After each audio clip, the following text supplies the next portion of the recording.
Thank you, Chair, and thanks to Sinn Féin for bringing the motion, which again allows an opportunity to discuss some of the issues relating to housing and renters.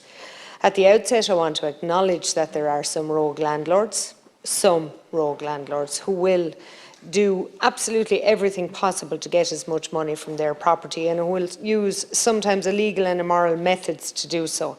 I don't think the existence of rogue landlords is in any dispute, but equally I don't believe all landlords are rogues. We do not have enough houses of the type that people want to buy or rent. Whether that be an individual, a couple, a family, a student, there is a shortage. I hate to sound like a broken record, but I don't think it can be repeated enough. Supply and demand dictates the price of everything.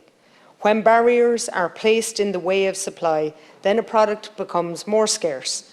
The scarcer something becomes, then the more expensive it becomes. And that's what's happening. Rents will continue to rise until we have better housing supply. Part of the reason why we have a lack of housing supply is because we have poor planning policy. We have senior civil servants contacting county managers across the country, telling them to take command of their county councillors in order to push through poorly thought out and unlawful planning policy, which places barriers in the way of housing supply. It should be the other way around. It's time for the elected representatives on county councils to take charge of this situation. I mentioned previously in this House that the CPD training needed to be rolled out for our directors of services in planning departments of councils. And as much as I often disagree with our planning regulator, we are in agreement on this matter. Furthermore, people are forced into taking judicial review proceedings because unlawful planning policy is being implemented. Rather than ridiculing and holding to account those who are making and implementing unlawful planning policy, the powers that be are conspiring against the victims of such unlawful policies. Successive governments have been placing barrier after barrier in the way of a person who wants to build a house or multiples of houses. Every time a new regulation is passed that makes the building of a house more difficult or onerous, it has two simple consequences. Either it means the house won't be built at all, or the cost of the house increases.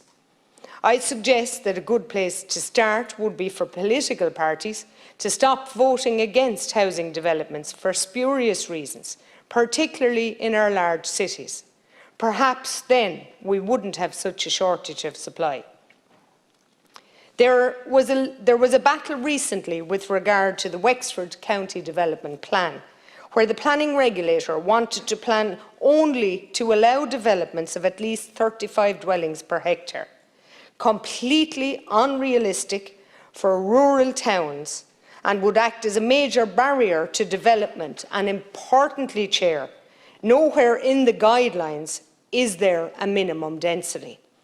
Thankfully, a strong campaign by 7 of the 8 independent councillors in Wexford County Council set down an amendment that has been accepted by all councillors and will go out for public consultation in the next month, seeing a reduced and acceptable density applied to a rural county such as Wexford.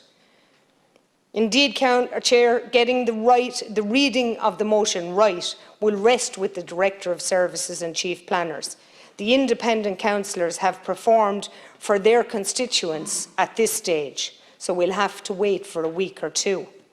Further to that was a meeting recently of Wexford County Council which I attended, and under COVID regulations the meeting was limited to 1 hour and 55 minutes.